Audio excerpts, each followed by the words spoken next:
E hoje nós temos o privilégio de recebê-lo para ministrar a nós. A minha intenção como expositor da palavra é trazer às nossas regiões uma espécie de reavivamento para as questões pertinentes ao tempo do fim. Alguém disse para mim: pastor, por que é que o Senhor não nos ministra sobre esses temas, posto que o irmão os domina? A minha resposta foi: nós precisamos ouvir outros amigos, outros pastores que estejam envolvidos com a mesma linguagem, para que nós não pensemos que nós estamos isolados, solitários, lidando com questões proféticas. Deus tem levantado no Brasil, não são muitos, mas alguns homens que têm se entregado a refletir a igreja, a refletir aquilo que o mundo está vivendo para o tempo da volta de Jesus. E é com muito carinho que eu peço a você que receba o reverendo Natan Rufino, que está vindo lá de Campina Grande para estar conosco. Dê uma salva de palmas aí, um bem-vindo, e vamos recebê-lo sem mais delongas para nos ministrar. Pastor Natan, Deus te abençoe. Só os vivos, por gentileza, tudo bem? Glória a Deus. Meu nome é Natan, como já foi dito, é um prazer enorme poder estar aqui para ministrar um pouco da palavra, compartilhar com alguns dos meus irmãos que eu acabo de conhecer. Sou cearense, da cidade de Fortaleza, a capital do Ceará, mas em 96 me mudei para Campina Grande, que é a segunda cidade da Paraíba, para morar com um casal de americanos do Alabama. De lá depois fui para o Rio de Janeiro, passei 3 anos, casei, voltei para onde eu moro hoje, e de lá é que eu viajo pelo Brasil e por outros lugares para ministrar a palavra. Hoje nós vamos comentar aqui sobre escatologia, mais especificamente sobre o anticristo e a sua ligação com o islamismo. O tema que foi sugerido é islamismo e o anticristo. Eu vou inverter a ordem e nós vamos falar sobre o anticristo e o islamismo. E eu espero que vocês tenham vindo com Bíblia, porque crente que anda sem Bíblia anda sem rumo, amém, gente? Vocês trouxeram Bíblia hoje à noite? Para aqueles que estiverem um pouco céticos a respeito desta ligação que eu estou sugerindo entre o anticristo e o islamismo, eu vou deixar aqui a indicação de um livro publicado em língua portuguesa pela editora Horizontes, que é basicamente de cunho missionário. Não é tão fácil encontrar esse livro aqui no Brasil, tá, gente? Mas qualquer coisa, procura na internet. Ele tem em inglês também. Mas o livro se chama Segredos do Alcorão. Não é um livro sobre escatologia. Ele não fala sobre essas questões, não fala do anticristo. Ele é um livro que fala sobre a filosofia por trás da suposta religião da paz, que é o islamismo. Ele apresenta de forma bastante lúcida, contundente e de forma brilhante, bem inteligente, a questão do Alcorão e da fundamentação teórica da religião islâmica. E é um choque para muitas pessoas quando se diz isso, que o islamismo, diferentemente do que se prega nos meios de comunicação, não é uma religião da paz, muito pelo contrário, é uma religião de guerra. Então, para quem tiver dúvida a respeito desta ligação que eu sugiro entre o anticristo e o islamismo, eu aconselho você, compre o livro Os Segredos do Alcorão, do autor Don Richardson, da editora Horizontes, tá? Don Richardson, para quem não sabe, é o mesmo autor que escreveu o livro O Tótem da Paz, inclusive virou um filme que conta a história dele, que viveu com a sua esposa por 15 anos numa tribo de canibais, e ele traduziu o Novo Testamento para a língua deles e pôde pregar o evangelho como missionário ao redor do mundo. Além disso, Don Richardson também é o autor do livro O Fator Melquisedeque. Não sei se vocês conhecem, mas incluindo ao livro Segredos do Alcorão, são 3 obras clássicas impressionantes deste mesmo autor, tá bom? Então, vamos mergulhar na palavra. Quem sou eu? O que é que eu vou falar para vocês? Como disse muito bem Moisés, nós compartilhamos da mesma fé a respeito da doutrina escatologia. E eu sei que alguns de vocês não vão entender o que eu vou falar, mas eu preciso dizer isso para que fique registrado. A minha linha escatológica é futurista, pré-milenista, pré-tribulacionista. Uma informação a mais, eu sou pentecostal e a favor do arminianismo contra o calvinismo. Alguém pode dizer amém? Essa é a linha que eu creio. O futurismo é a linha escatológica que acredita que os textos proféticos da Bíblia apontam para um cumprimento num tempo vindouro chamado de tempo do fim. Então, eu creio que a grande porção das escrituras proféticas falam de um acontecimento ainda futuro, diferentemente do que creem os preteristas. Pré-milenista. O pré-milenismo é aquele que acredita que Jesus Cristo tem que vir antes, de forma visível, real, física, para que somente depois comece o milênio, que será um tempo literal de 1000 anos. É assim que eu creio, é assim que Moisés também crê. Além disso, eu acredito que esta deve ser a linha oficial da Assembleia de Deus, se eu não estiver enganado. E, além disso, sou pré-tribulacionista, que acredita que Jesus Cristo arrebatará a sua igreja antes do início dos 7 anos de tribulação. Cadê o glória desse povo que não está? Eu acho que deve ter um problema nesse microfone, não é possível. Então eu sou futurista, pré-milenista, pré-tribulacionista. Então você já sabe que a minha abordagem, ela deve estar em linha com essa minha visão. Para alguns de vocês que talvez sejam mais estudiosos na área da escatologia, vocês vão me dizer: mas Natan, por que você se propõe a falar sobre o anticristo se você acredita que o arrebatamento da igreja acontece pelo menos antes de surgir o anticristo, antes de começar os 7 anos de tribulação? Por que você vai falar sobre o anticristo se você acredita que a igreja cristã não vai conhecer, enfrentar o anticristo? Para que se preocupar com ele? Para que falar sobre o anticristo se nós cremos que vamos ser arrebatados antes? Bom, para responder a estes que porventura poderiam fazer essa pergunta, a questão é muito simples. Nós que somos cristãos não estudamos somente aquilo que nós vamos viver ou experimentar. Se você parar para pensar, nós estudamos as coisas da Bíblia que tratam sobre o futuro e sobre o passado. Coisas do passado que nós não vivemos, como grandes acontecimentos históricos da formação da nação de Israel, a semana da criação que está registrada em Gênesis, coisas fundamentais para uma boa apologia, para se falar com o povo da universidade e para se discutir na academia a respeito da veracidade da palavra de Deus. Coisas que nós não vivemos, nós também estudamos com muita dedicação. Assim como estudamos o passado, a semana da criação, a história da formação do povo de Israel, também devemos estudar sobre o futuro, coisas que também não vamos experimentar. Como crentes, nós cremos que a igreja não experimentará os tormentos do inferno, mas não é por isso que a gente vai deixar de falar sobre essa doutrina. Vocês podem dizer amém de vez em quando, gente? Amém. Muito obrigado, Deus abençoe a vossa família, tá? O simples fato de nós como crentes estudarmos sobre o futuro e sobre o passado e tratarmos sobre coisas que nós não vivemos e não viveremos, já justifica, só isso, já justifica o porquê nós devemos falar sobre o anticristo. Vocês concordam comigo? Além do mais, nós temos um texto em 2 Timóteo, capítulo 3, versículo 16, que vocês conhecem bem, onde Paulo ele diz que toda a escritura inspirada por Deus é útil. Diga, é útil. Se você não entende a utilidade, não interessa, são outros 500, mas é útil, que é útil é. Toda a escritura inspirada, inclusive aquela parte que fala sobre o anticristo, inclusive aquela parte que fala sobre a tribulação, é útil para o ensino, a repreensão, a correção, a educação. E eu quero salientar aqui, o ensino, a correção e a educação, talvez sejam, até a repreensão, dependendo do contexto, se aplicam muito bem na questão do ensino da escatologia, mesmo em igrejas pré-tribulacionistas, quando se fala sobre o anticristo. Porque, irmãos, hoje em dia, principalmente com o advento da internet, nós ouvimos muita coisa por aí, muito tipo de pregação. E nós sabemos que mesmo igrejas como a nossa, nós sabemos que tem muita gente que congrega aqui, mas que pensa diferente.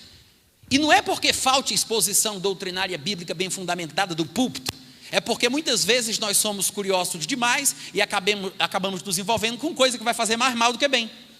Mas o problema é que menino é assim. Menino, tudo que pega quer levar para a boca.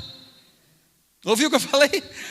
Menino, tudo que pega quer levar para a boca. Aí vai para a internet, começa a ouvir um pregador, ouvir outro, depois vem para a igreja, que é basicamente futurista, pré-milenista e pré-tribulacionista, como a Assembleia de Deus, e aí a pessoa fica confusa, quebrando cabeça com as pregações do pastor. Então, como o ensinamento das escrituras, inclusive a parte que fala do anticristo, é útil para corrigir, para repreender, se for o caso, para educar, para ensinar, veja que falar sobre o anticristo vai trazer correções para os irmãos que porventura estiverem confusos. Faz parte do ensino integral da palavra de Deus. Amém, gente? E ensinando corretamente sobre o que a Bíblia tem a dizer sobre a ordem dos acontecimentos, o arrebatamento, o surgimento do anticristo, a tribulação, e assim por diante, falando corretamente sobre a questão do anticristo, nós freamos interpretações desmedidas, desequilibradas sobre o surgimento do anticristo, que fazem com que a igreja viva em terror. Quantas comunidades cristãs hoje em dia, espalhadas pelo Brasil e pelo mundo, não estão vivendo atemorizadas porque estão cientes de que o anticristo vai surgir a qualquer momento e vai ser um pega no pega, pega no pega, hora no pega, e as pessoas começaram a se preocupar de uma forma tal, e pasme você, já tem pregador na internet explicando para os membros da igreja como é que eles devem fazer para estocar alimento, como é que eles devem criar os seus próprios bunkers de proteção. Sabia disso? Eu estou falando a mais pura verdade. Poderia ser uma piada, mas é verdade. Já tem pregador pós-tribulacionista, pastor pós-tribulacionista, instruindo seus membros do que devem fazer para se proteger do ataque do anticristo que virá mais próximo da sua casa. Então, o ensinamento correto a respeito do assunto, gente, corrige isso. Faz com que a igreja possa ter paz, coloca os pingos nos is. Além de tudo isso que eu falei, em relação a educar, corrigir, repreender, ensinar a palavra de Deus corretamente e trazer conforto e desfazer os enganos do terrorismo doutrinário infundado. Além disso, o mundo, ao ouvir as nossas ministrações, porque o mundo também ouve pregação da Bíblia, o mundo também assiste. Muitos de nós já fomos do contexto do mundo e nós sabemos que ouvíamos pregações em rádios, em programas de televisão, através de vídeos do YouTube, mesmo antes de nos convertermos. Eu me converti em 1989, 1990, ouvindo uma pregação daquele álbum bem antigo chamado A Última Trombeta. Então, o que acontece? Quando nós ministramos corretamente sobre o anticristo, o mundo ouve a nossa pregação e sabe o que é que vai acontecer? Quando as coisas futuras que têm que acontecer começarem a se desenrolar diante dos seus olhos, assim como foram previstas nas pregações que eles ouviram, os ouvintes incrédulos que tenham ouvido ministrações da palavra de forma correta e equilibrada, que falavam sobre o anticristo, finalmente acreditarão nas escrituras. Eu sei que tem gente que pensa que não vai ter conversão durante a tribulação, mas nós sabemos que não só vai ter conversão, como vai ter pregação com fogo saindo da boca. Tem duas testemunhas que falarão, pregarão em nome de Jesus. Judeus serão selados por Deus, pelo menos 144 mil serão selados por Deus, e logo em seguida ao selo dos judeus a Bíblia diz que povos de muitas nações dos gentios se converteram, multidões vestirão vestes brancas vindas da tribulação. Ele não está falando da igreja do corpo de Cristo, porque já não estará mais aqui, mas de pessoas que receberão Jesus durante este tempo de muito sofrimento. E tem gente que não entende isso e diz: Natan, você está querendo dizer que vai ter uma segunda chance? Eu não estou falando sobre segunda chance. Enquanto a pessoa estiver viva, ela tem chance. Não é segunda, terceira ou quarta. Até o dia da sua morte é uma chance só. Ela só precisa confessar Jesus como Senhor da sua vida. Se ela vai fazer isso antes do arrebatamento ou depois, não interessa. Mas a pregação do evangelho sobre o anticristo tem os seus benefícios. Quantos concordam comigo? Tendo dito isso, eu quero dizer que falar sobre o anticristo, como nós mostramos, é bíblico, é saudável, tem a sua importância, e nós temos testemunhos escriturísticos, bíblicos, de que a igreja que nós chamamos de primitiva fazia isso. Eu vou citar pelo menos 3 textos que mostram claramente uma espécie de recorrência. Se pregava de forma recorrente sobre o anticristo. Em 1 João capítulo 2, versículo 18 está escrito: filhinhos, já é a última hora, e como ouvistes que vem o anticristo. Eu quero que você observe que João não está dizendo sobre a vinda de Cristo. Ele não está falando que os irmãos tinham ouvido sobre a vinda de Cristo. Ele está falando sobre os irmãos terem ouvido pregações e ensinamentos sobre a vinda do anticristo. Como ouvistes que vem o anticristo, também agora muitos anticristos têm surgido, pelo que conhecemos que é a última hora. João disse: vocês ouviram que o anticristo vem. E aí ele escreve para dizer: estou escrevendo para dizer que vocês ouviram. Ou seja, não só eles já tinham ouvido, como João escreve para dizer que eles tinham ouvido. Pode tirar o texto, tá? Que o pessoal fica olhando para lá e não presta atenção no que eu estou falando. Só coloca quando eu falar também, que esse povo é muito covarde. É para ler junto comigo. Então veja bem, João disse: vocês ouviram que vem o anticristo. Depois, em 1 João, capítulo 4, no versículo 3, ainda no mesmo livro, um pouquinho mais para frente, ele vai dizer: todo que não confessa a Jesus não é de Deus.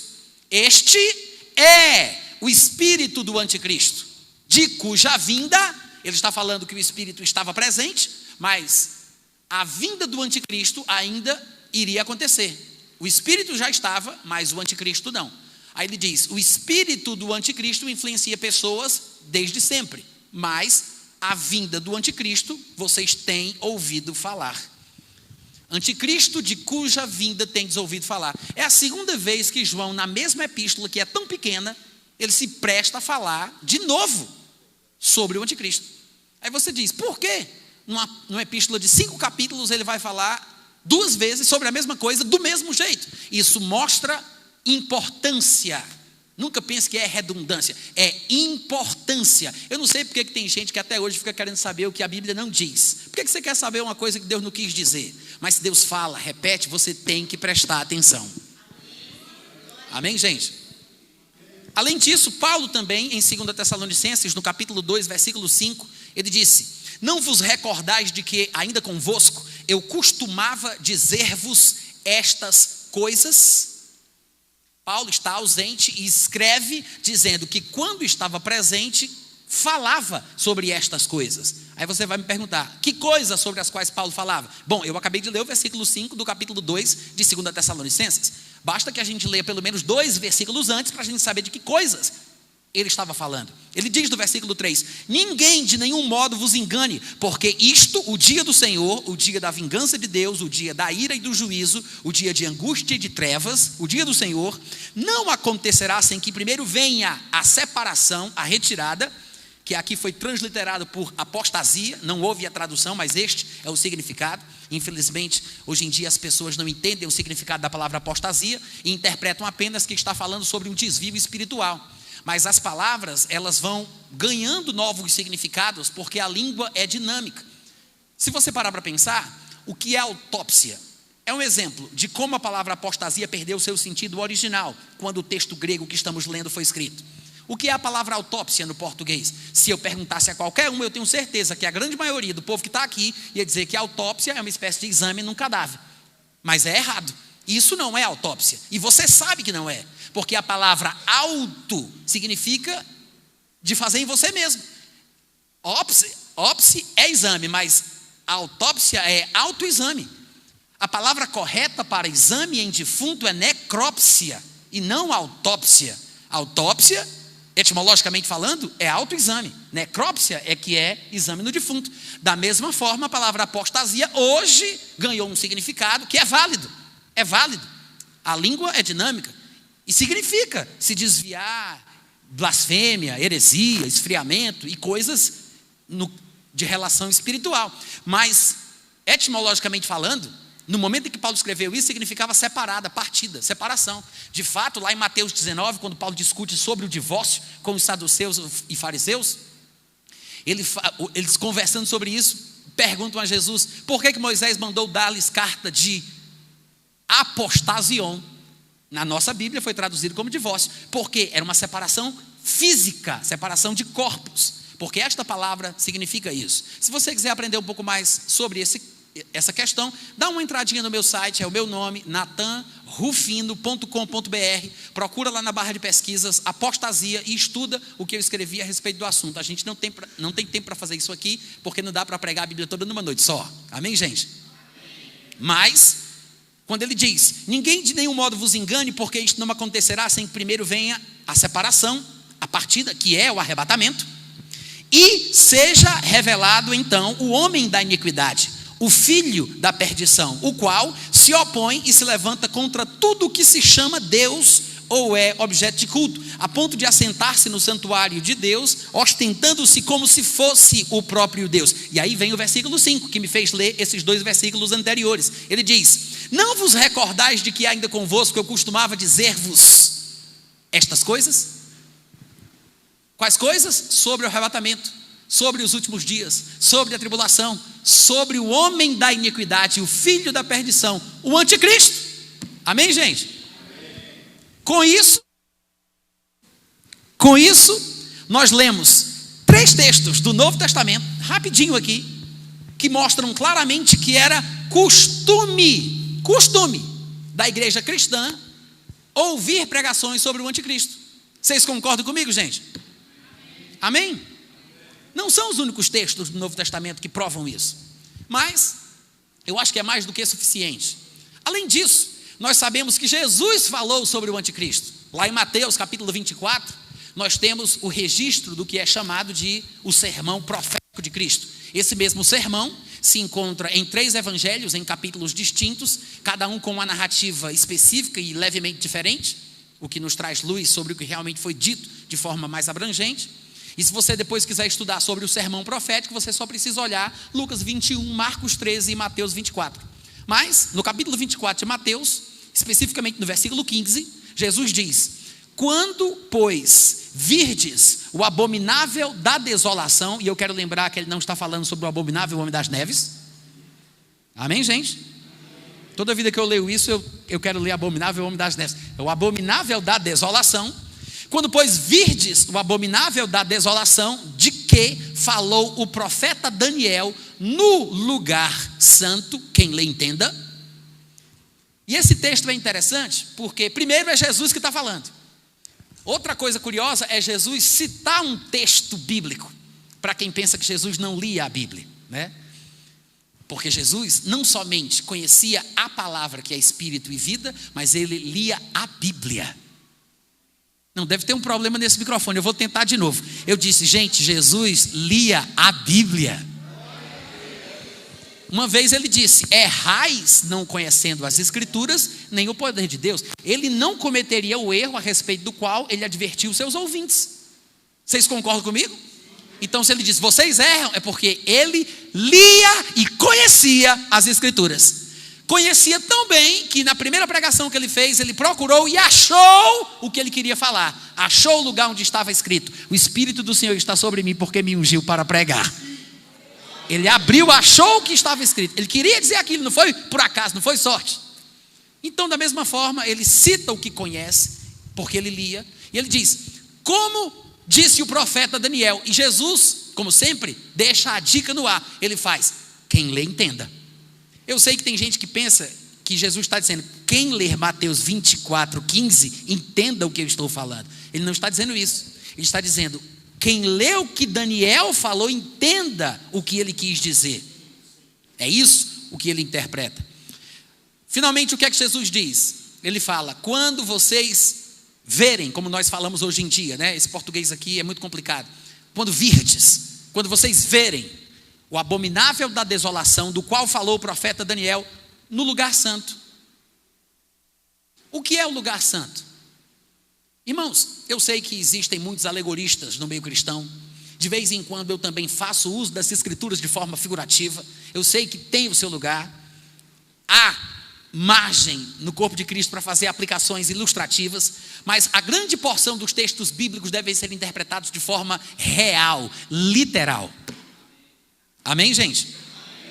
Então, quando ele fala sobre o lugar santo, ele não está falando sobre qualquer igreja em que nós estejamos, ele não está falando sobre onde você estiver com as plantas dos seus pés, ele não está falando sobre o seu corpo, ele está falando de um lugar específico na terra, o lugar santo.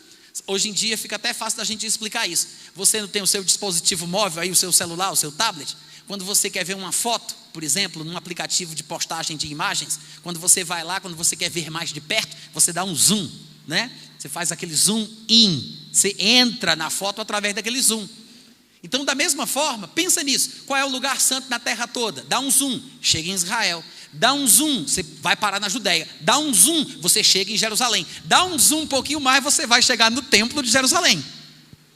Amém? É Israel, é a Judéia, é Jerusalém, é o templo.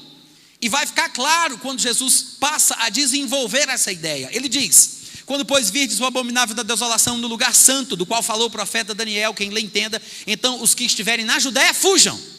Então ele já está mostrando que o lugar santo está na Judéia. Ele diz, quem estiver na Judéia, fuja. Porque quando o anticristo, o abominável da desolação, estiver no lugar santo, quem estiver na Judéia fuja, porque o lugar santo deve ser na Judéia. Ninguém vai fugir para onde o anticristo está.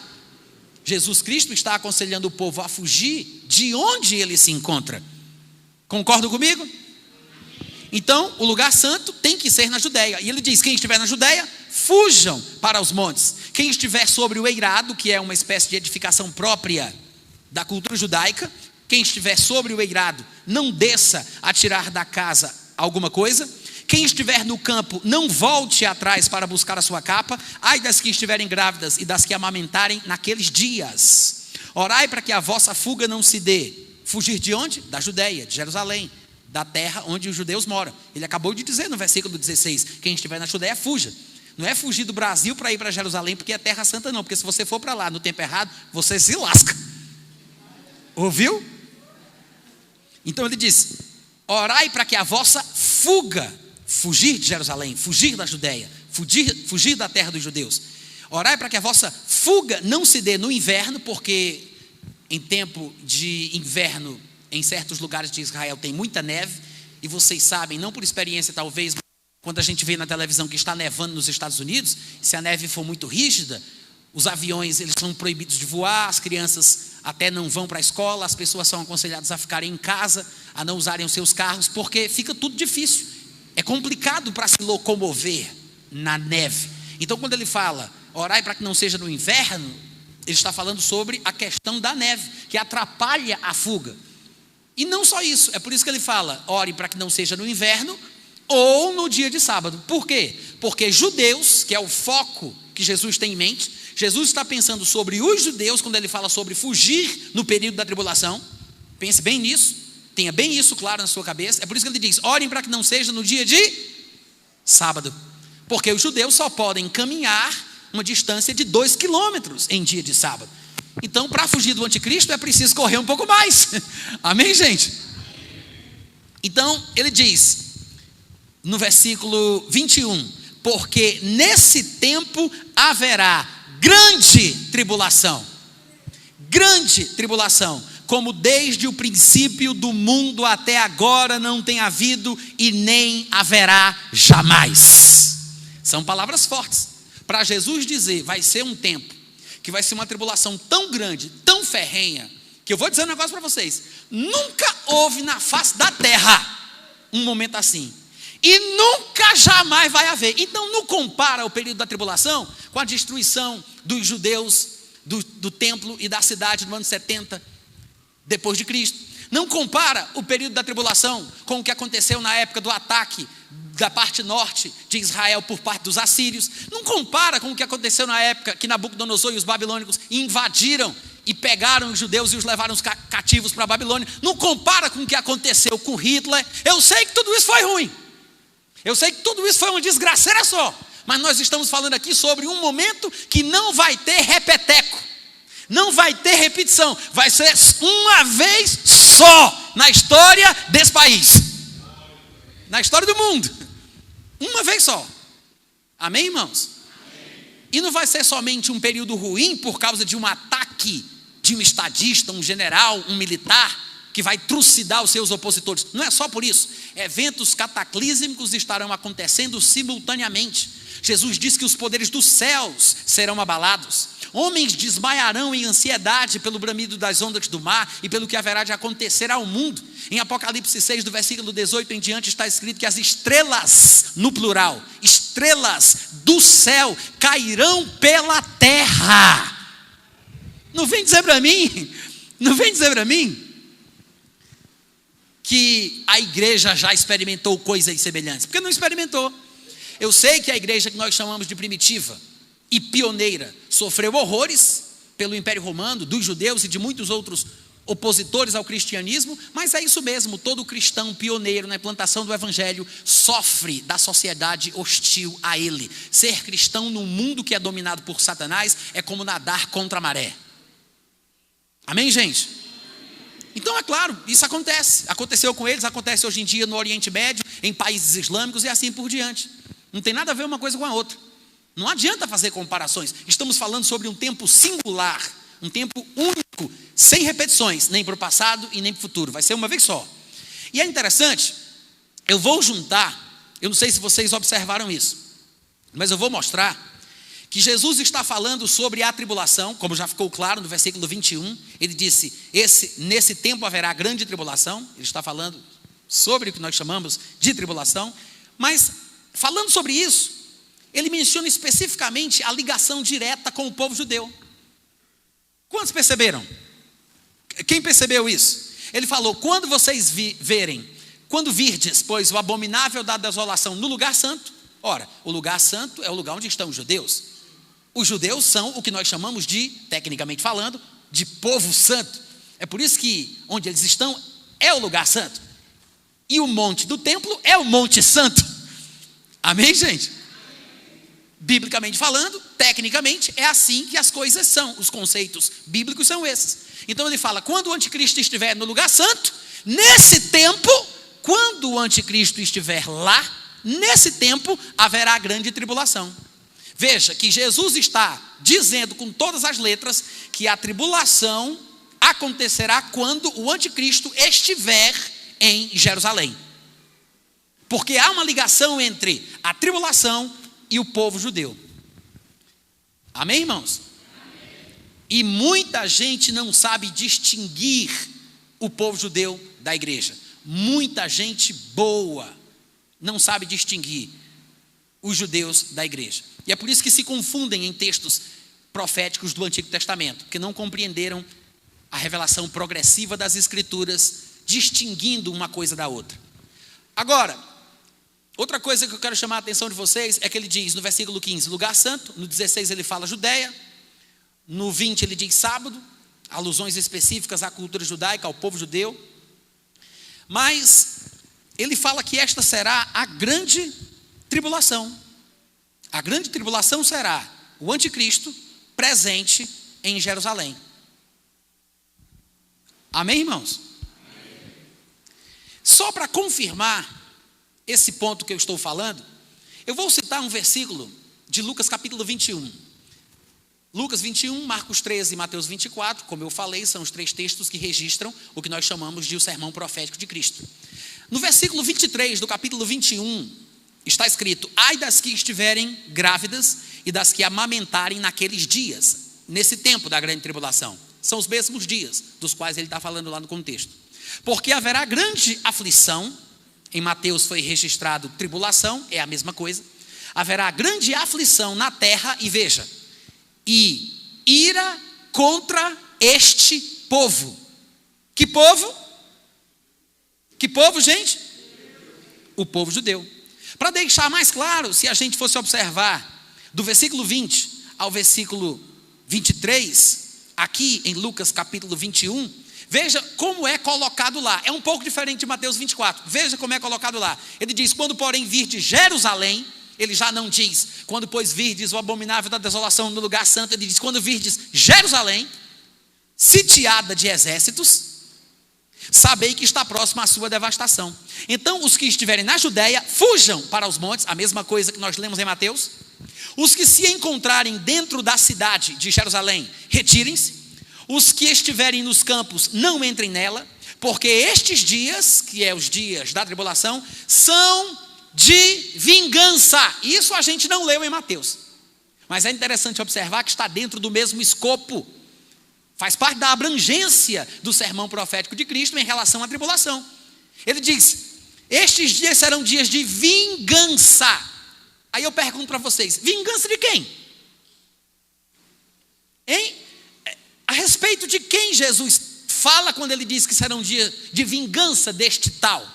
Quem Jesus tem em mente quando ele fala, este há de se vingar? Não pense que seria o anticristo, por mais que ele seja o instrumento usado para perpetrar o terror entre os israelitas. Em última instância, o vingador é Deus. Deus sempre fez assim ao longo da história. Veja os registros históricos de quando o povo de Israel se rebelava, ficava obstinado em pecado. O que Deus fazia? Como Deus levantava homens do Império Assírio, do Império Babilônico, do Império Persa, para castigar Israel pela sua obstinação, Depois que eles se arrependiam, eram restaurados. E finalmente Deus, no final da história, punia os instrumentos usados para castigar Israel. A vingança é de Deus. Eu sei que hoje em dia, alguns crentes que estão estudando essa teologia meio Nutella, não teologia raiz, mas essa teologia meio Nutella, eles não entendem esse aspecto vingativo do caráter de Deus. Tem muita gente que considera bastante a bondade de Deus. Há muita gente que fala sobre isso. Mas em Romanos 11:22, Paulo diz que devemos considerar a bondade e considerar a severidade de Deus. Amém, irmãos? A Bíblia fala sobre a ira de Deus que se revela do céu, não é do inferno. É isso mesmo. A ira de Deus se revela do céu contra homens ímpios. Não é por outra razão que a Bíblia prega o temor do Senhor. E a palavra que é traduzida no Novo Testamento para temor é a palavra phobos, de onde vem a palavra fobia, tá? Ele está falando sobre o temor santo que se deve a Deus, porque Deus é um fogo consumidor. E para quem quiser se aprofundar no entendimento de que Deus é vingador, basta que você estude depois, quando chegar em casa, 1 Tessalonicenses capítulo 4, a partir do versículo 1, e Romanos capítulo 13. Porque nos dois textos, Paulo fala sobre Deus ser vingador num contexto de imoralidade sexual e ser vingador através de armas, pistolas nas mãos de policiais para punir bandidos. Ele diz, Deus é, nos dois textos, diz Romanos 13 e 1 Tessalonicenses 4, ele diz, Deus é vingador. Diz amém aí, criatura. Então ele diz, são dias de vingança. Isso é o versículo 22 de Lucas 21, tá? Aí ele fala, são dias de vingança para se cumprir tudo o que está escrito. Tudo o que está escrito sobre o quê? Sobre o juízo e o castigo de Deus sobre Israel. O que está escrito sobre o dia da ira de Deus, que é chamado no Antigo Testamento de o dia do Senhor, que é um dia de trevas, de angústia, é um dia que Deus vai pesar a sua mão sobre o seu povo, que são os israelitas. Este dia, ele vai se cumprir aqui. São dias de vingança para se cumprir tudo o que está escrito a respeito desta punição prometida durante a tribulação.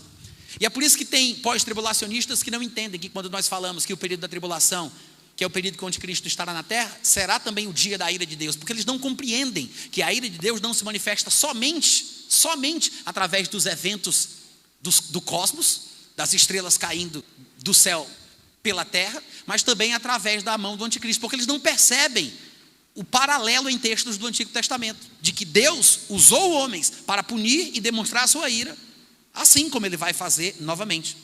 E no versículo 23 ele fala, ai das que estiverem grávidas e das que amamentarem naqueles dias, porque é difícil fugir e correr com um menino novo, é isso que ele está dizendo, porque haverá grande aflição na terra e ira contra este povo. A razão de eu ler esse texto, para adicionar ao que havia sido comentado de Mateus 24, é porque eu quero deixar bem claro, irmãos, que nós estamos mostrando que os textos que falam da tribulação, textos que Jesus é quem está discutindo sobre o anticristo, estão associados especificamente a um acontecimento de punição ao povo de Israel. É claro que a tribulação e a ira que vem de Deus, ela cai sobre o judeu primeiro, mas ela se estende até o gentio. A glória de Deus também vem para o judeu primeiro e também alcança o gentio.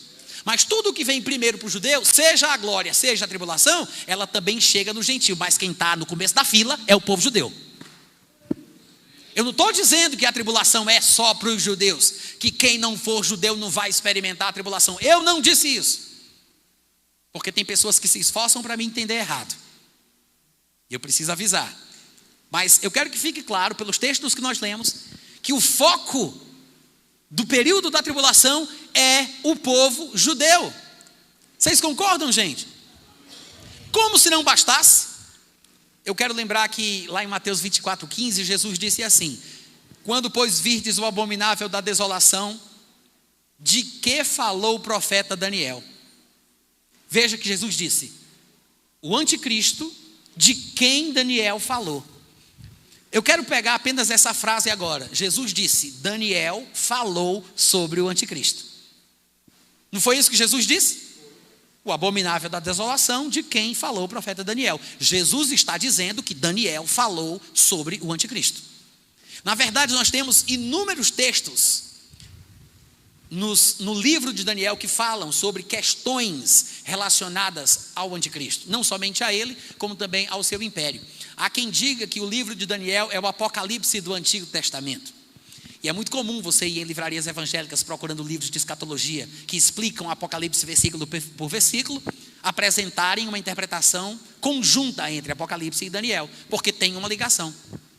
E daí, eu quero citar alguns textos de Daniel. Eu vou citar apenas um de Jeremias, mas a grande porção dos textos que eu vou citar agora são do livro de Daniel, pegando aí o gancho que Jesus deixou, né? Porque ele disse que Daniel falava sobre o anticristo. Então vamos pegar os outros textos onde Daniel fala do anticristo e vamos observar o que nós estamos comentando aqui. Eu quero que você acompanhe o raciocínio, porque nesse primeiro momento eu estou querendo deixar bem claro que as escrituras ensinam, diferentemente do que te dizem os teus pregadores prediletos. A escritura deixa bem claro que a tribulação e a presença do anticristo em Jerusalém é uma coisa específica para o povo judeu. Ainda que atinja outros povos, a razão principal, a razão primeira da tribulação, do surgimento do anticristo, é o povo judeu. Existe uma agenda divina pré-estabelecida. Em Daniel, capítulo 10, versículo 14, e como vão ser muitos versículos, eu não sei se vai dar para abrir aí na televisão, na projeção, mas se vocês quiserem me ouvir sem abrir, por favor, me ouçam com atenção. Se quiser abrir, pode, não é pecado, mas eu vou procurar ler um pouco mais rápido. Então preste atenção nos textos que eu vou ler aqui. Daniel 10, 14 diz assim: agora vim para fazer-te entender o que há de suceder ao teu povo. Isso é o anjo falando com Daniel. Quando ele diz o que vai acontecer com o teu povo, ele está falando de que povo? Hein, gente? O povo judeu, criatura. Não cai nessa onda desses loucos de internet que ficam querendo dizer que o povo de Daniel é a igreja. Não vai por esse caminho, que isso é loucura. O povo de Daniel é o povo hebreu.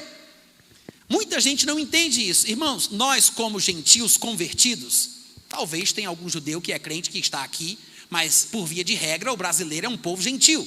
Nós somos gentios convertidos, fazemos parte da igreja e somos integrados ao povo de Deus.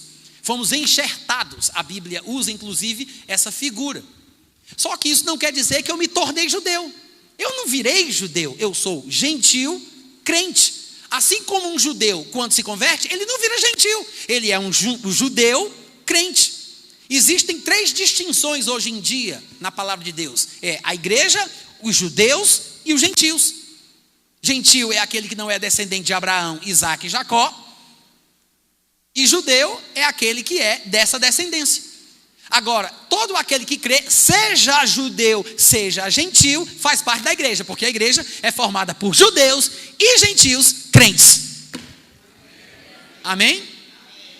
Mas, entenda que quando a Bíblia diz o teu povo, ele está falando sobre o povo hebreu, o povo judeu. Agora vim para fazer-te entender o que há de suceder ao teu povo, Daniel, nos últimos dias, porque a visão se refere a dias ainda distantes. Isso é o capítulo 10, versículo 14. Quando chega no capítulo 11, versículo 41, veja o que ele diz. Capítulo 11 de Daniel, versículo 41. Entrará também na terra gloriosa. Qual é a terra gloriosa? Jerusalém, né, gente? É a Judéia, é Israel. Entrará, ele está falando do anticristo, entrará também na terra gloriosa, e muitos dos judeus, dos que lá estiverem, porque é por isso que Jesus disse: quando vocês verem que o anticristo está no lugar santo, que é Jerusalém, a Judéia, a terra de Israel, fujam. Por isso que quem está lá vai sucumbir. Aí ele diz: muitos sucumbirão, mas do seu poder escaparão estes: Edom, Moabe, as primícias dos filhos de Amon. Ele está falando aí de uma região perto da Jordânia e do noroeste da Arábia. E no capítulo 11, ainda no versículo 45, ele fala: armará, falando do anticristo, armará as suas tendas palacianas. Ele está falando sobre o acampamento militar do anticristo, onde ele vai montar o seu acampamento. Ele armará, nessa sua campanha militar, armará as tendas palacianas entre os mares, diz a minha versão, mas numa versão melhor vai dizer entre o mar grande, que é o mar Mediterrâneo, que era chamado o mar Mediterrâneo, entre o mar grande e o Monte Santo, o glorioso Monte Santo, que é o Monte do Templo. Ele está falando que o anticristo estará em Jerusalém. Amém, gente? Ele está dizendo aqui que está previsto que o anticristo vai entrar. Mas não foi isso que Jesus disse. Ele diz, quando vocês verem o anticristo em Jerusalém, como falou o profeta Daniel, quem lê o que Daniel disse, entenda. Então nós estamos lendo outros versículos que porventura Jesus não citou, mas tem o mesmo aval do versículo que por ele foi citado. Estamos lendo textos de Daniel que falou sobre o que o anticristo vai fazer, como ele vai fazer, onde ele vai fazer. Amém, gente?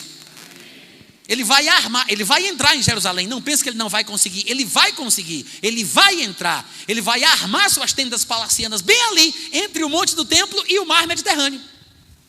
Tanto é que Paulo diz que ele vai inclusive entrar dentro do templo, ostentando-se como se fosse o próprio Deus. Ou seja, ele não só estará em Jerusalém com as suas cabanas militares armadas, acampado lá, como inclusive, por causa disso, ele vai subir no monte do templo, vai entrar dentro do templo. Em Daniel capítulo 12, versículo 1, ainda falando sobre as mesmas coisas, o anjo diz a Daniel, nesse tempo, está falando do tempo do fim, do tempo da tribulação, quando o anticristo estiver em Jerusalém, nesse tempo se levantará Miguel, que é o grande príncipe, o defensor dos filhos do teu povo, Daniel, o defensor dos israelitas. E haverá tempo de angústia. Me diz aí se vocês não acham essas expressões de Daniel 12:1 muito semelhantes a algo que nós acabamos de ouvir hoje à noite aqui. Olha o que ele diz: haverá tempo de angústia, qual nunca houve desde que houve nação até aquele tempo. É ou não é parecido com o que Jesus disse em Mateus 24:21? Porque nesse tempo haverá grande aflição, como desde o princípio do mundo até agora não tem havido e nem haverá jamais. É ou não é, gente? É a mesma coisa. Ele está falando do mesmo tempo, o mesmo período. Mas, naquele tempo, mesmo em meio à tribulação daqueles dias, diz o anjo para Daniel, será salvo o teu povo. Não sei se sim, mas lá em Romanos 11, Paulo chega a dizer que é provável que todo o Israel será salvo. Porque finalmente farão o que Jesus disse que eles precisavam fazer. Eles dirão, bendito é aquele que vem em nome do Senhor. Somente então, por causa do castigo, se arrependerão, confessarão Jesus como Senhor, o seu Messias, e aí serão salvos. Mas vai ter a tribulação, e nesse tempo serão salvos todo aquele que for achado inscrito no livro. E em Jeremias capítulo 30, versículo 7, não é um texto de Daniel, como eu falei, mas ele acrescenta mais luz ao que estamos lendo aqui. Jeremias fala, que grande é aquele dia. Eu até aconselho vocês, presta atenção, viu gente, o pregador sou eu, olha para cá. Eu aconselho vocês, quando vocês chegarem em casa, a lerem o capítulo inteiro de Jeremias, capítulo 30. Depois você lê o capítulo inteiro, é bem interessante, falando sobre isso, mostrando o castigo de Deus, as angústias que eles vão sofrer, falando da grande tribulação e de como eles vão ser salvos, mesmo em meio à tribulação. Então aqui, no versículo 7 deste capítulo, em Jeremias 30, ele diz, que grande é aquele dia, e não há outro semelhante, é tempo de angústia para Jacó. Quando ele usa a palavra Jacó, ele está falando de Israel. Jacó ou Israel representa o povo de Israel. Ele diz para Jacó, não a pessoa de Jacó. Ele está falando sobre os descendentes, os israelitas, os descendentes de Jacó. Todo mundo aqui entende isso, não é verdade? Tempo de angústia para Jacó. Ele, Jacó, porém, será livre dela. É a mesma coisa que Daniel falou no versículo que a gente leu. No último versículo de Daniel que a gente leu. Haverá tribulação e angústia, como nunca houve para o teu povo, mas o teu povo será salvo. Ou seja, ele vai ter angústia, mas será livre dela. E voltando para Daniel, no capítulo 12, versículo 7, ele diz, isso é Daniel falando, ouvi o homem vestido de linho que estava sobre as águas do rio, quando levantou a mão direita e a esquerda ao céu e jurou por aquele que vive eternamente, que isso seria depois de um tempo, 2 tempos e metade de um tempo. Isso aqui é uma alusão aos 3 anos e meio da segunda metade da tribulação. Por isso que ele fala 1 tempo, 2 e metade. 1, 2, 3 e meio. 3 anos e meio. Que são os mesmos 1.260 dias, que são 42 meses de 30 dias. Que são os dias do mês judaico. Quem estuda escatologia há mais tempo já sabe que essas designações falam do mesmo período. E a razão de eu estar comentando isso aqui é para que vocês observem que o versículo que estamos lendo agora está falando sobre o período da grande tribulação, que é mais precisamente a segunda metade do período de 7 anos, que é um tempo, 2 tempos e metade de um tempo. Então ele diz: e quando se acabar a destruição do poder do povo santo, ainda no versículo 7 de Daniel 12, veja que ele diz: e quando se acabar a destruição do poder do povo santo, estas coisas que ele vem comentando aí no capítulo 12, 11, 10, ele diz: estas coisas todas se cumprirão. O que é quando acabar a destruição do poder do povo santo? Vou traduzir para vocês. Deus está dizendo o seguinte: a tribulação vai ser para o judeu primeiro. Na verdade, é um dia de prestação de contas. Como diria Jesus, é um dia de vingança, para se cumprir tudo o que está escrito sobre o castigo que Israel merece. E quando se completarem os dias da punição e do castigo, obviamente eles vão se arrepender, é por isso que serão salvos dela, mas até que eles se arrependam, eles precisam perder a soberba, perder a arrogância. É preciso destruir o poder do povo santo. Amém? É isso que ele está falando aqui. Eu sei que a construção do texto na versão que eu li não nos ajuda muito a entender, mas ele está falando exatamente isso. Quando Israel finalmente estiver humilhado, finalmente estiver quebrado, quando houver acabado a destruição do poder do povo santo, que é o povo judeu, aí todas essas coisas se cumprirão. E no versículo 10 de Daniel 12, ele diz: muitos serão purificados por causa disso, justamente por causa disso. Muitos dos judeus, não pense que ele está falando sobre todo ser humano vivo na face da terra no período, muitos serão purificados, embranquecidos e provados, mas os perversos, que não são sábios, procederão perversamente, mesmo em meio a tamanha tribulação.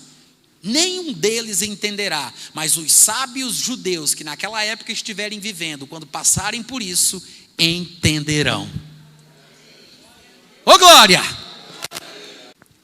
Existem muitos outros textos bíblicos que deixam claro que a tribulação está diretamente ligada ao povo judeu. Mas vocês concordam que o que nós lemos aqui foi suficiente? Não, vamos lá, gente. Vocês concordam ou não? Foi suficiente.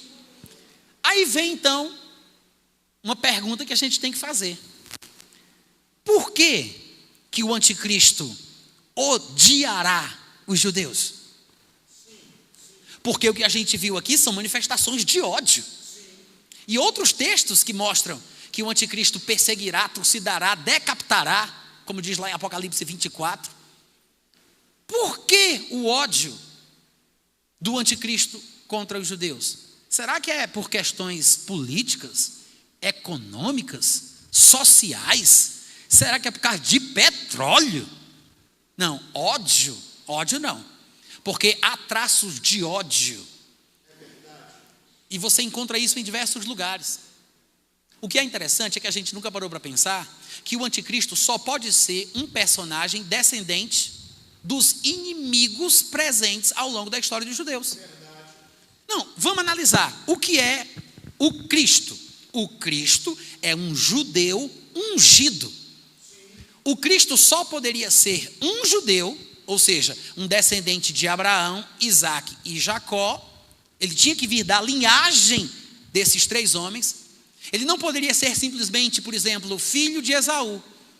Um filho de Esaú, ele é o quê? Ele é neto de Isaac e é bisneto de Abraão. É a mesma coisa de um filho de Jacó, que é neto de Isaac e é bisneto de Abraão. Então, simplesmente ser filho de Esaú não pode ser. Ele tem que ser descendente direto de Abraão, de Isaac e de Jacó.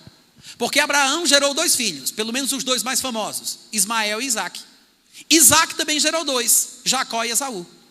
A linhagem do pedigree de Cristo tem que seguir esses 3 homens, Abraão, Isaac e Jacó. Qualquer outro descendente de outros filhos de Abraão não vai dar certo. Então o Cristo é um judeu, porque judeu é aquele que é descendente de Abraão, Isaac e Jacó. que Jacó gerou 12 homens, 12 príncipes, 12 patriarcas das 12 tribos de Israel. Quem nasce descendente direto desse povo, com certeza saiu de Jacó, que saiu de Isaac, que saiu de Abraão. Então, o que é o Cristo? É um judeu ungido. A palavra Cristo é uma tradução grega para o termo hebraico que significa ungido.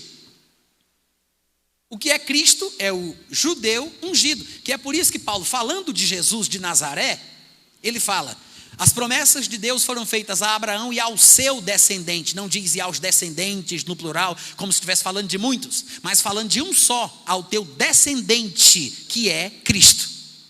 Ele está falando que Jesus Cristo é, por ser judeu, legítimo e autêntico, descendente de Abraão. O Cristo é um judeu ungido. O que é o anticristo? Irmãos, o anticristo é exatamente a linhagem paralela, é a banda podre dos filhos de Abraão. Não poderia ser de outra forma. É por isso que eu sugeri para vocês que a ministração que eu iria fazer trata sobre o anticristo e o islamismo. Porque o islamismo foi criado por um homem que, segundo as fontes islâmicas dizem isso. O islamismo foi criado por um homem, que é Maomé, que nasceu no ano 570 aproximadamente depois de Cristo. Foi criado por um homem que era filho de um descendente dos 12 príncipes gerados por Ismael. Ou você não sabe que Ismael também, parecido com o que aconteceu com a descendência de Abraão, Isaac e Jacó, também gerou 12 príncipes? Isso está escrito na Bíblia. Lá em Gênesis capítulo 17, versículo 20, diz assim: quanto a Ismael, eu te ouvi, abençoá-lo-ei, falo-ei fecundo e multiplicarei extraordinariamente. Gerará 12 príncipes e dele farei uma grande nação. Isso é Deus dizendo: de Ismael surgirão 12 príncipes. É a linhagem paralela, é a banda podre dos filhos de Abraão. Eu digo assim, por favor, não me entendam mal, mas é para dar a nota e o tom do que eu quero dizer. Porque se a gente parar para pensar, Ismael era o primogênito. Quando Abraão desprezou Ismael para ficar com Isaac, que era o filho mais novo, não pense diferente, Ismael guardou mágoa em seu coração. Paulo inclusive comenta isso dentro de um contexto muito específico, lá em Gálatas capítulo 4, versículo 29, dizendo que Ismael, que foi gerado segundo a carne, perseguia o seu irmão Isaac, que tinha sido gerado pela promessa. Ou seja, Paulo confirma que Ismael perseguia Isaac. Havia ciúme, havia inveja, havia perseguição. Da mesma forma, como vocês devem saber, Isaac teve 2 filhos, que foram Jacó e Esaú. Aconteceu a mesma coisa. A história se repetiu. Esaú era o irmão mais velho, o primogênito, e ele foi desprezado e a primogenitura veio para o mais novo. O que aconteceu? Esaú perseguiu Jacó. Esaú ficou magoado. E inimigo do meu inimigo, meu amigo é. Quantos entenderam? Esaú e Ismael tinham inimigos em comum e por isso fizeram uma aliança. Não é à toa que a Bíblia vai dizer lá em Gênesis 28, 9, que foi Esaú até a casa de Ismael, e além das mulheres que ele já tinha, ele tomou por mulher a uma mulher chamada Maalat, que era filha de Ismael. Ou seja, eles misturaram as suas gerações. E se fala claramente, e você pode pesquisar em qualquer livro de história, que os árabes, cuja tradução para o português significa misturados, a etnia misturada dos árabes, dos ismaelitas, é exatamente a consequência dessa mistura de Ismael e de Esaú. O que eu estou querendo mostrar aqui para vocês, gente, é que eles se uniram contra a linhagem escolhida por Deus. Essa mágoa, esse rancor e essa rixa passa de pai para filho. Não pense que é uma coisa que não vai fluindo de geração a geração. Passa o sentimento, a atitude, as conversas que se tem em casa, como se trata o povo daquele lado, daquela parte da família. O ódio, ele é contagioso. E pensa nisso.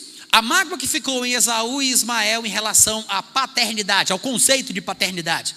Porque os dois foram, aspas, preteridos pelo pai, foram desprezados pelo pai, por causa dos outros filhos que eram os mais novos. E para coincidir ainda mais, quando surge Maomé, que segundo as fontes islâmicas é filho de um descendente dos 12 príncipes gerados por Ismael. Quando chega Maomé, ele é órfão desde novinho. O avô dele vai cuidar dele, o avô também morre e depois fica aos cuidados do tio. Ou seja, ele também como órfão não teve uma figura paterna. E essa questão de paternidade no mundo ismaelita é tão forte que a religião do mundo ismaelita, que é o islamismo, tem ranço contra a ideia de que Deus seja pai de alguém. Tanto é que 5 vezes por dia, eles são obrigados a rezar, olhando para um lado e para o outro, dizendo as mesmas palavras. Alá nunca gerou e nunca foi gerado. Alá nunca gerou e nunca foi gerado. Para deixar claro que Deus, que é a palavra Alá em árabe, Deus não é pai de Jesus Cristo, como dizem os cristãos. Para deixar bem claro que Deus não é pai de ninguém. E para eles é um absurdo tão grande atribuir parceiros a Deus, ou seja, filhos, parentes, que quem disser que Jesus é filho é dizer que Jesus é Deus. E Deus só é um. Então isso é blasfêmia. E é uma blasfêmia tão grave que tem que ser morto por decapitação. É isso o que o islamismo prega. Que não por acaso é uma religião que surgiu no seio da mágoa dos ismaelitas, dos descendentes de Ismael. E vejam o rancor e o ódio que eles cultivam contra a ideia de paternidade, contra a ideia de Deus ser pai, contra a ideia de que Jesus é filho. Quantos estão entendendo? Saiba, e eu vou já dar spoiler aqui da minha pregação, porque se não der tempo para a gente chegar lá, eu vou dizer, que é por isso que lá em Apocalipse capítulo 20, versículo 4, a Bíblia diz que João viu as almas dos decapitados pelo anticristo, por causa do testemunho que deram sobre Jesus Cristo. Não é coincidência. Não é coincidência. Amém, irmãos? Amém. Aí você diz, mas havia previsão na Bíblia desta natureza selvagem em relação aos ismaelitas? Sim. Lá em Gênesis 16, do versículo 10 ao 12, Deus disse mais o anjo do Senhor, isso falando a Agar, a mãe de Ismael: multiplicarei sobremodo a tua descendência, de maneira que por numerosa não será contada. Disse-lhe ainda o anjo do Senhor: concebeste e darás à luz um filho, a quem chamarás de Ismael. A poucas pessoas Deus disse como o nome do filho seria. Em poucas ocasiões na Bíblia, Deus aparece para dizer, coloca o nome tal. E aqui ele diz, chamarás de Ismael. E aí ele fala, porque o Senhor te acudiu na tua aflição. Ele será, presta atenção, esse menino, Ismael e os seus descendentes, assim como Jacó e os seus descendentes trata da nação judaica, da mesma forma Ismael e os seus descendentes trata sobre os ismaelitas, que não por acaso são os muçulmanos. Claro que nem todo muçulmano é ismaelita, porque uma pessoa do Brasil pode se converter para o islamismo, e mesmo assim não é descendente de Ismael. Então entendam por favor quando eu fizer alguma colocação nesse sentido. Daí veja o que ele diz no versículo 12, ele, Ismael e os seus descendentes, os ismaelitas, e de certa forma, por que não dizer os muçulmanos, ele será entre os homens como um burro selvagem, dando marradas que ninguém pega, que todo mundo tem medo, que pode morder, é indomável. Isso é uma profecia divina. Ele disse, os ismaelitas, ele não está falando só sobre a pessoa de Ismael, ele diz, os seus descendentes, essa grande população de gente que vai sair a partir dele, será entre os homens uma coisa incontrolável. Será como um jumento selvagem, indomável. E a mão dele vai se voltar contra todos, e a mão de todos vai se voltar contra ele. E ele vai habitar de frente dos seus irmãos. E é provável que isso seja uma alusão ao fato de todos os ismaelitas terem constituído as nações que estão, desde tempos imemoriais, ao redor da nação de Israel. Procura um mapa pintado, onde estão os muçulmanos, os descendentes de Ismael. Você vai ver tudo pintadinho ao redor, desde o norte da África, passando ali pela Península Arábica, subindo pela Jordânia, rodeando ali pelo Iraque, o Irã, passando pela Síria, pela Turquia, tudo muçulmano. E só aquele pontinho azul no meio do mapa ali, que é a terra de Israel, os descendentes de Abraão, Isaque e Jacó. Da onde o anticristo vai surgir, gente? Pode ter certeza de uma coisa: ele vai ter que ser, pelo que tudo indica, segundo eu acredito, ele vai ter que ser um descendente de Ismael, até para não fugir do padrão bíblico registrado ao longo de toda a história. Vá procurar quem foram todos os inimigos contra quem Israel lutou. Procura. Vai saber quem são. Os amalequitas, os filisteus, os moabitas, os amonitas. Vai procurar para saber de onde eles vieram, com quem eles se misturaram. São parentes, são primos, mas pessoas que se revoltaram com aqueles que se achavam especiais, escolhidos e santos. É por isso que até hoje existe essa guerra que a gente vê lá. A guerra que acontece no Oriente Médio, não pense você, não se iluda com as desinformações televisivas. Não é por causa de terra, é por causa de fé. É por causa da história da Bíblia. É por causa do que está escrito aqui, é por causa do que a gente acabou de ler. E Yasser Arafat, um egípcio sagaz, igual Steve Jobs, fez o povo acreditar no que ele disse, sem ser verdade o que ele falou. É por isso que tem tanta gente seguindo a ideia de Yasser Arafat. Porque ele foi na ONU e discursou dizendo que eles, os muçulmanos, os ismaelitas, eram descendentes do povo palestino que foi expulso da terra pelos judeus quando voltaram para lá. Mas nunca houve povo palestino. Quem é crente deveria saber, porque crente lê a Bíblia. E aonde é que tu viu na Bíblia falando desse tal de povo palestino? Nunca houve, gente. Nunca houve. O nome Palestina foi dada por um homem chamado Adriano, o imperador Adriano, no ano 135 depois de Cristo, pela raiva que ele estava do povo judeu, que não se submetia às suas imposições de adoração ao paganismo greco-romano. Então o que foi que ele fez? Eu vou acabar com a raça dos judeus. Com ódio, ele determinou que o judaísmo não poderia ser praticado, expulsou os rabinos da terra, matou muitos judeus, erigiu templos e estátuas em homenagem aos deuses pagãos greco-romanos, e mudou o nome da cidade. Jerusalém ele passou a chamar de Aeólia Capitolina, e Israel ele batizou de Palestina, em homenagem à sonoridade do som filistina ou filístia, que eram antigos inimigos dos hebreus, só para irritar. Isso foi uma coisa que Adriano fez para irritar e para tentar acabar com os judeus. Mas nunca houve uma terra palestina e nunca houve um povo palestino. E Yasser Arafat, esperto, é que pegou esse ponto da história e se incluiu naquilo ali, supondo e sugerindo que eles eram descendentes dos palestinos que foram destituídos da sua terra pelos judeus. Mas a terra de Canaã é dos hebreus desde quando a gente se entende por gente. Amém, irmãos? Se você quiser entender mais sobre isso, vai lá no meu site e procura o texto O que diabo é Palestina. Esse é o nome do texto. O que diabo é Palestina. Leia.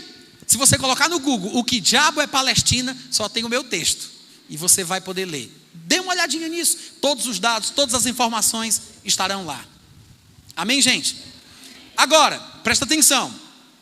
Quando eu acabei de falar que o anticristo terá que ser um descendente de Ismael. Alguém pode pensar, peraí, Natan, ele não seria judeu? Porque reza a lenda que ele teria que ser judeu para ser aceito pelos judeus. Quem aqui já ouviu isso? Não sei de onde surgiu essa história, gente. Em primeiro lugar, não há nenhum texto na Bíblia que diga que os judeus vão receber o anticristo. Mas eu acho que o pessoal raciocina assim: ele vai se fazer de Cristo, e os judeus estão esperando Cristo, como não receberam Jesus, aí eles vão receber o falso Cristo, que vai ser o anticristo. Eu acho que o pessoal raciocinou assim.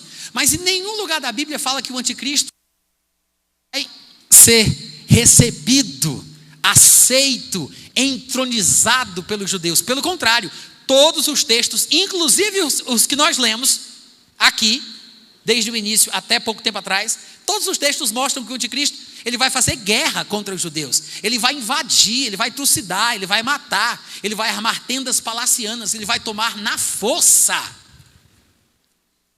Amém, gente? Ele não vai trazer paz, ele vai trazer guerra. Aí o pessoal diz, mas ele não vai estabelecer a paz? As pessoas vão pensar que ele vai colocar a paz, mas ele nunca tem intenção de estabelecer paz. É uma paz ilusória e passageira.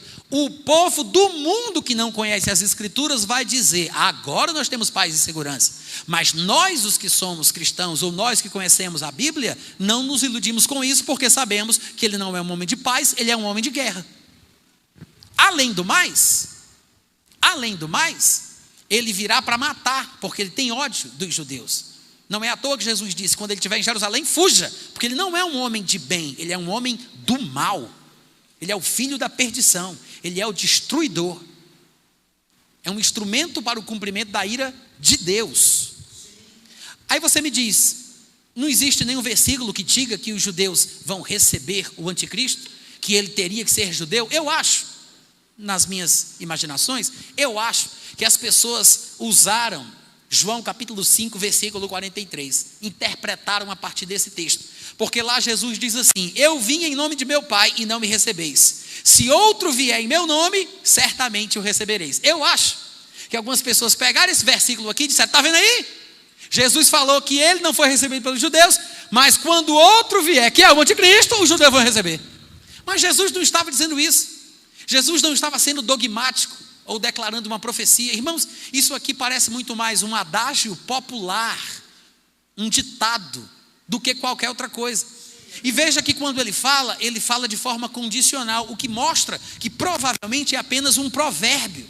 Ele diz, eu falo em nome do meu Pai e vocês não me recebem, mas se outro vier em seu próprio nome, ou seja, Jesus não sabia que o anticristo viria, por que ele diz, se outro vier? Se ele está falando de verdade que o anticristo vai ser recebido pelos judeus, por que ele diz se vier? Quantos entenderam o que eu falei? Quando ele vier. Ele não diria, se outro vier. É uma declaração proverbial, gente. É claro que outro virá. É claro que o anticristo virá. Jesus não está falando que ele será judeu ou que os judeus vão recebê-lo. Amém? E eu quero abrir um parêntese aqui rapidinho, porque por causa deste pensamento, algumas pessoas dizem assim, eu falo desse pensamento de que o anticristo vai vir, que a Bíblia já fala que ele virá. Muita gente, principalmente calvinistas, dizem assim, esses que defendem a ideia determinista, de que Deus controla tudo, que não entendem a soberania, que quando falam de soberania divina, muito mais mostram uma caricatura de Deus do que mostram a natureza do Deus verdadeiro, porque Deus ele não é esse carrasco controlador totalitário, como pregam os calvinistas. Alguns deles dizem, vocês que falam de escatologia, o anticristo, ele vai vir ou ele pode não vir? O anticristo, ele pode receber Cristo ou não? Ele tem a opção e o livre-arbítrio de poder fazer isso? O anticristo tem a escolha de não ser o anticristo? É um argumento que alguns deterministas usam para mostrar como Deus determina tudo e faz com que pessoas nasçam para ir para o céu e faz com que pessoas nasçam para ir para o inferno, na linha da dupla predestinação calvinista. Mas o erro que se comete ao se pensar assim é porque as pessoas não entendem que textos proféticos da Bíblia, gente, muitas vezes não são predeterminações de acontecimentos futuros. São revelações de coisas que já aconteceram no ponto de vista de Deus. Nós precisamos distinguir a sucessão dos momentos em presente, passado e futuro. Mas para Deus esse tipo de coisa não existe. Deus vive numa realidade atemporal. O que para nós seria chamado de futuro, para Deus já passou faz tempo. Então, passagens que mostram acontecimentos associados ao anticristo, na grande maioria, não são textos que predeterminam o futuro, são revelações de coisas que para Deus já é passado. Eu vou dar um exemplo para vocês, lá em Apocalipse capítulo 20, versículo 4, João diz assim, eu vi tronos e nestes sentaram-se aqueles aos quais foi dada a autoridade de julgar, vi as almas dos decapitados por causa do testemunho de Jesus, bem como por causa da palavra de Deus, tantos quantos não adoraram, veja a conjugação verbal, ele diz, estes que João viu, ele diz, estes não adoraram, ele não disse não adorarão, ele falou, não adoraram no passado, Eles não adoraram a besta, nem tampouco a sua imagem, não receberam a marca na fronte e na mão, e viveram e reinaram com Cristo por 1000 anos. João escreveu isso no ano 90, entre o ano 90 e o ano 96 depois de Cristo. Nós estamos no ano de 2018 e ainda não chegamos no tempo sobre o qual João escreveu. Isso quer dizer que o que João viu ainda está num tempo mais para frente. Mas quando ele escreveu isso no passado, ele disse que já tinha acontecido, mas ainda está no futuro. O que significa isso? É porque esse futuro para a gente, na verdade, já passou. Então não é, presta atenção, não é uma predeterminação do que vai acontecer, é uma revelação do que aconteceu. João teve o privilégio de conhecer o ponto de vista divino. Deus compartilhou com ele a sua perspectiva. Nós poderíamos chamar tais revelações do futuro, que tratam do anticristo, e coisas que às vezes os deterministas não entendem, como furo de reportagem divina. Ninguém entendeu, né? Mas que bom que foi registrado. Irmãos, a revelação é um furo de reportagem. O que é que nós estamos dizendo? O anticristo, ele não será judeu, com quase certeza, tenho convicção de que ele será descendente de Ismael, e a religião praticada por ele será o islamismo. Porque todo mundo sabe que existe um cunho religioso na campanha do anticristo. Alguns não entendem muito bem, não vai dar tempo para a gente falar sobre isso, mas nós lembramos do título de falso profeta, o que dá uma alusão a aspectos religiosos, falso profeta. Não somente isso, a Bíblia diz lá em 1 João capítulo 2, versículo 22, que o anticristo nega o pai e nega o filho. Pode colocar 1 João 2, 22 aí na projeção, por gentileza? Eu queria que o pessoal lesse esse texto. 1 João 2, 22. Quem é o mentiroso, senão aquele que nega que Jesus é o Cristo? Esse que nega que Jesus é o Cristo é o anticristo. O que nega o pai e nega o filho. Essa negação não é o que o povo do mundo faz de não confessar Jesus como Senhor, não, viu, gente? Há uma diferença entre não confessar Cristo como Senhor e confessar que Ele não é Filho de Deus. Há uma diferença. É uma negação, é uma rejeição consciente e proposital. Não é como, por exemplo, aquela negação de Pedro, que negou que era discípulo de Jesus por medo de ser morto. Ele está falando sobre questões de convicção do coração. Sabe quais são os únicos na terra que negam que Jesus é Filho de Deus e que Deus é Pai de Jesus? Os muçulmanos. É por isso que eu digo que não teria como o anticristo sair da igreja católica, como alguns estão torcendo para acontecer. Para ser o Papa, para vir da Itália, alguma coisa parecida. Por quê? Porque por mais erros que alguém possa dizer que os sacerdotes católicos cometem, por mais erros que alguém possa dizer que eles cometem, nunca a igreja católica vai negar que Deus é Pai de Jesus ou que Jesus é Filho de Deus. Nunca. E para você ter certeza do que a Bíblia diz sobre o anticristo, você tem que usar a Bíblia. E não o que diz o seu pregador predileto. Pastor, vou te interromper, só uma contribuição pequena. Eu sei que o tempo, isso é impossível. Então, gente, como vocês veem, a única religião no mundo que nega isto, que Jesus é Filho de Deus e que Deus é Pai de Jesus, a única que faz isso é o islamismo. Mas não só nega de forma veemente, incisiva, contundente, em seus discursos e retóricas, não. Eles matam quem diz o contrário. Não é só negar por negar no campo intelectual. Eles têm ódio. A religião, não pense que é interpretação fanática de pregador pentecostal. O fundamento doutrinário e teológico do islamismo determina que o muçulmano faça decapitação, que o muçulmano persiga e implante terror no coração daqueles que não temem Alá, que não servem Alá. E se ele disser que Jesus é Filho de Deus, ele deve ser decapitado. Então, gente, pense bem nisso. Está muito claro o que a Bíblia fala a respeito do assunto. Um dos versículos que é bem mal interpretado, presta atenção, tá? Olha para cá, presta atenção, por gentileza. Um versículo que é bem mal interpretado, que as pessoas usam para justificar a interpretação de que o anticristo sairá da Igreja Católica Apostólica Romana, ou de que ele será um estadista ou um líder político, mas que terá que vir da Itália, de Roma ou da comunidade europeia. É um versículo chave, mas que é mal interpretado. É Daniel, capítulo 9, versículo 26. Lá diz assim: depois das 62 semanas será morto o ungido, que é Jesus Cristo, e já não estará. E, presta bem atenção agora, pode até colocar aí, tá? Se quiser na projeção.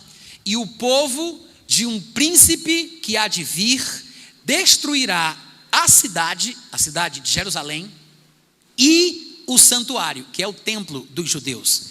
E o seu fim, o fim do anticristo, será num dilúvio, e até o fim haverá guerra. Enquanto o anticristo estiver atuando, haverá guerra. Desolações estão determinadas. Esse versículo é um versículo chave, gente, porque isso aqui foi revelado a Daniel quando ele estava cativo lá na Babilônia, mais ou menos 530 anos antes da destruição do templo de Jerusalém. 527, para ser mais preciso, é uns 430 anos, arredondando. O anjo apareceu a Daniel e disse: vou te dar uma contagem, Daniel, que vai te fazer saber exatamente o tempo em que o Cristo vai aparecer, quando ele vai morrer e o que vai vir depois. E nessa declaração ele fala: depois das 62 semanas será morto o ungido, falando de Jesus, e já não estará. Ou seja, Cristo iria morrer e não estaria presente, que é o que acontece. E o povo de um príncipe que há de vir, veja que ele está falando do povo do príncipe que viria. O príncipe que viria é o anticristo. Ele está falando do povo do anticristo. O que também já é uma demonstração de que não poderia ser o povo judeu, porque se ele estivesse falando do povo judeu, ele não falaria com um judeu dizendo de um povo, de um príncipe que vai vir. Não faria sentido ele falar do próprio povo judeu se atacando. Quantos concordam comigo? Então ele fala de um povo diferente do povo judeu. Ora, se o povo do anticristo não é o povo judeu, então o anticristo não é judeu. Ele faz parte deste povo. Ele diz: o povo do anticristo, o povo deste príncipe que vai vir, destruirá a cidade e o templo. Ora, gente, o que é que a gente deveria fazer? Bastava acompanhar o cumprimento da profecia ao longo da história, para ver quem seria o povo que destruiria a cidade de Jerusalém e o templo depois dessa declaração, que foi mais ou menos 430 anos antes da invasão de Tito em Jerusalém no ano 70. Isso quer dizer o seguinte, que quando no ano 70 Tito invadiu Jerusalém e destruiu a cidade e destruiu o templo, a profecia se cumpriu. É exatamente por isso que nós temos duas interpretações equivocadas, que eu digo que são equivocadas, mas que se fundamentam na interpretação de Daniel 9:26, porque Daniel deu a pista. Ele disse: o povo que destruía a cidade e o templo é o povo do anticristo que vai vir. Como, aspas, foram os romanos que destruíram Jerusalém e o templo, então aí vem uma linha de pensamento que diz que só podem ser os romanos, outra linha diz só pode ser uma instituição ligada ao antigo Império Romano, que é por isso que pensam na Igreja Católica, porque o antigo Império Romano se esfacelou, como lasca creme crack envelhecida, com o ataque dos bárbaros germânicos. Eu estou falando do Império Romano do Ocidente, se transformou no Sacro Império Romano, que depois virou na Igreja Apostólica Católica Romana. É por isso que tem uma linha que interpreta esse versículo dizendo: bom, o Império Romano não existe mais. Na verdade, a interpretação mais correta é que o anticristo vai sair de quê? Da Igreja Católica Apostólica Romana, que é a herdeira espiritual do antigo Império Romano, que é o povo que invadiu e destruiu Jerusalém e o templo. Há evangélicos de diversas denominações que pensam assim, mas os nossos irmãos adventistas são aqueles que mais defendem isso de forma contundente e dogmática, com vários ensinos e explicações de que é isso mesmo que eles acreditam. Essa é uma linha de interpretação. A outra linha de interpretação, que talvez seja mais comum no nosso meio, é que não é necessariamente a Igreja Católica Apostólica Romana, mas como o Império Romano do Ocidente se transformou na Europa, então talvez signifique que ele terá que sair da Europa. Ele tem que ser um líder político, um estadista que saia da Europa. É por isso que eles creem que tem que ser da Europa, porque a Europa faz parte do povo que supostamente invadiu, porque era o povo romano, e Roma fica na Itália, que é na Europa, então tem que ser europeu. É por isso que naquele filme Deixados para Trás, se alguém tiver assistido, o nome do anticristo é Nicolai Carpaccia, que é um nome italiano, capite? Do norte da Itália. Para dar a ideia de que seja um italiano, com base na interpretação de Daniel 9:26. O que é que eu estou mostrando para vocês? Daniel 9:26 é um texto-chave. Mas no meu ponto de vista, essas duas interpretações estão erradas. Mas tem uma lógica, Há uma justificativa por trás do pensamento de que pode ser da Igreja Católica Romana, que deva ser um papa, ou de que ele tenha que vir da Europa, que seja um estadista. É por isso que tem gente que pensa que pode ser Emmanuel Macron, ou outro qualquer da Europa lá, a bola da vez, e assim por diante. Europa ou Igreja Católica Apostólica Romana. Mas as duas interpretações estão erradas, sabe por quê? Porque quando Daniel fala o povo do príncipe que virá, a palavra povo que foi usada aqui é uma palavra hebraica que na verdade significa etnia, nação, não é cidadania. Quantos aqui sabem que há uma diferença gigantesca entre cidadania e etnia? Há uma diferença. Nós temos inclusive registros na Bíblia que mostram essa diferença. Paulo, por exemplo, ele tinha a etnia hebraica, judaica. Ele era hebreu de hebreus, circuncidado ao 8º dia.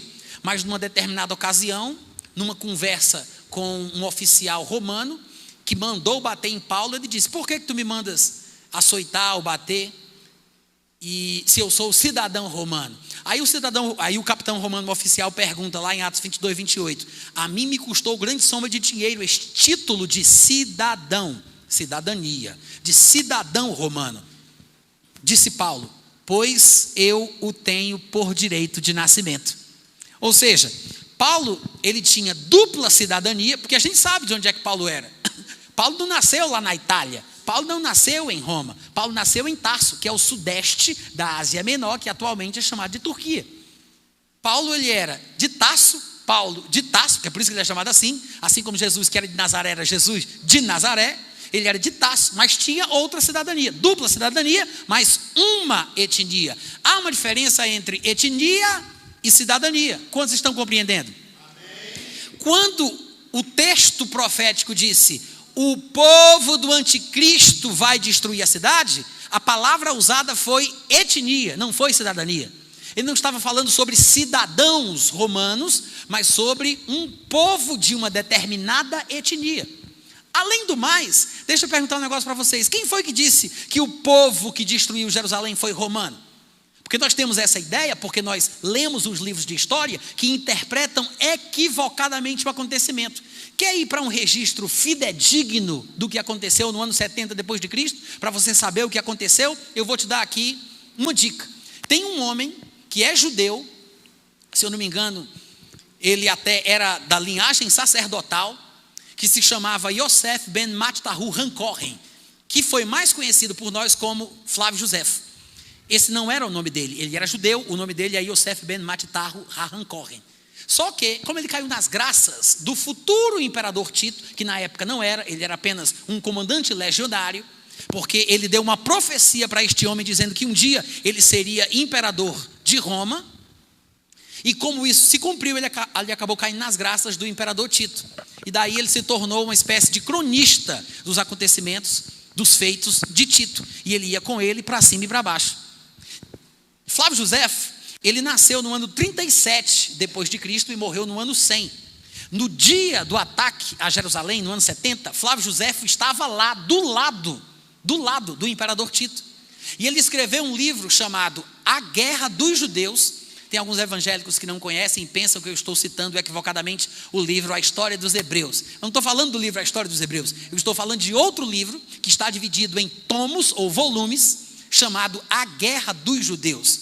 No 6º tomo, no 6º volume do livro A Guerra dos Judeus, de Flávio Josefo, ele relata parágrafo por parágrafo o que foi que aconteceu. Eu separei, e eu sei que o meu tempo já está esgotado e eu vou concluir, mas eu separei alguns parágrafos que o Flávio Josefo fala sobre o que aconteceu, para que vocês vejam o que de fato se deu naquele dia.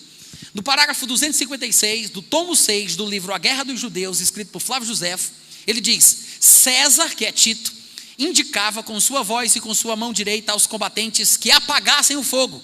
Mas eles, com seus ouvidos aturdidos pelo ruído ainda maior, não ouviram suas palavras, nem prestaram atenção aos sinais da sua mão, mas uns estavam distraídos pela luta e outros pela sua própria cólera. Isso é Tito, segundo Flávio José, tentando dizer para os soldados lhe obedecerem, para não fazerem o que estavam fazendo. No parágrafo 257, nem os conselhos, nem as ameaças frearam o ímpeto das legiões que se dirigiam até ali, sendo que o furor capitaneava a todos. Parágrafo 258. Quando os soldados estavam próximos do templo, agiam como se nem sequer ouvissem as ordens de César. Animavam os que iam adiante a jogar o fogo no interior. Parágrafo 260. César, como foi incapaz de conter o ímpeto de seus soldados, que estavam cheios de entusiasmo, e o fogo que ia se estendendo, se dirigiu com seus oficiais ao interior. No parágrafo 266 ele escreve: como as chamas não tivessem ainda alcançado o interior, mas assolavam as acomodações que rodeavam o santuário, Tito pensou, o que realmente era verdade, que ainda podia salvar-se esta grande obra, que era uma coisa que o Império Romano fazia.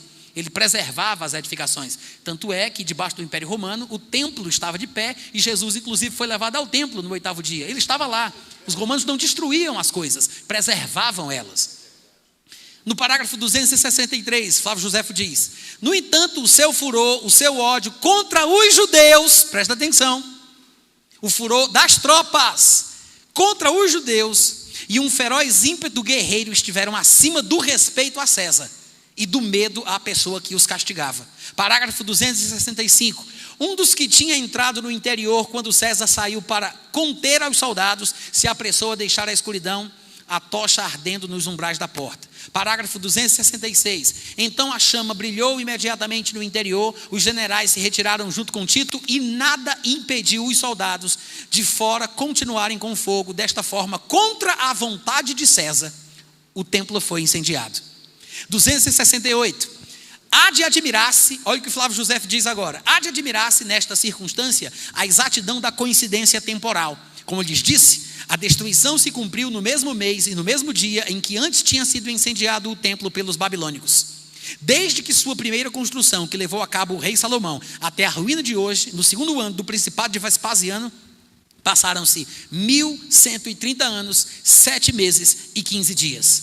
E no parágrafo 260 ele fala: e desde a sua reconstrução posterior feita por Ageu, como está em Esdras 5:1, no 2º ano do reinado de Ciro até a conquista de Vespasiano, nós temos 639 anos e 45 dias. Flávio Josefo está dizendo com todas as letras para quem quiser ouvir, ele foi testemunha ocular do acontecimento, ele estava lá, e ele diz que Tito Flávio Vespasiano Augusto não aprovou, não quis, não determinou que isso acontecesse. Não foi da vontade de Roma, não foi da vontade de César, de Tito. Aí você me pergunta, por que isso aconteceu, Natan? Vou explicar agora. A partir do ano 15 depois de Cristo para frente, o Império Romano tinha se estendido por vastas extensões, vastas porções de terra. Então, numa sacada administrativa genial, o Império Romano começou a contratar homens das províncias conquistadas pelo Império Romano para serem soldados que representassem o Império Romano, que eram os legionários.